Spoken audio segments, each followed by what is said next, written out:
I had some friends from just growing up that went here in junior high and high school, kind of, young junior high and Martin High School kind of folks that I knew through some other friends, but really didn't know a whole lot about the ministry here until I was in high school, and had a couple girls from the church come and knock on my door. But I thought they were selling Girl Scout cookies.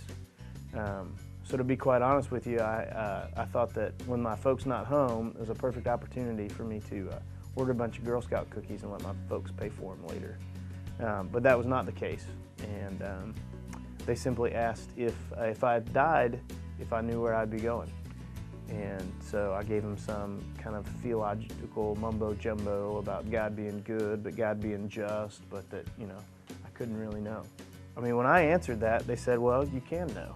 And so they just opened Scripture. So it really wasn't, their wisdom, but it was their ability to use Scripture. And they just basically went through Romans Road with me in the various Scriptures there about everybody having sinned and fallen short of the glory of God, and then how we can know that we're saved by believing. And it was just something I'd never heard before. And so, even though I'd been in church my whole life, that was the first time that I thought, now this burden has been lifted of, it's really the burden of legalism, of thinking I can earn my way to heaven. That if I just do, if I'm good enough, if I follow enough of the rules, if God will forgive me of those times I fall short, but I'm good enough, then maybe, I can squeak into heaven. And that's a pretty big burden to try to bear. And I never felt like I measured up. This was good enough. So it really was freeing news that they were presenting to me that day.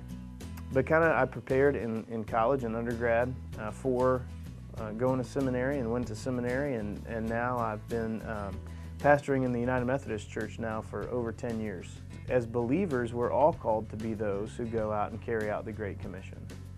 And even that, I think that we have to be sure that in our faithfulness that we aren't so results-based. And I can just say that, at least for me, and in this story about what God's doing and has done through them and then through me and through, through the church, the impact is profound. But it's not an impact that they've ever known.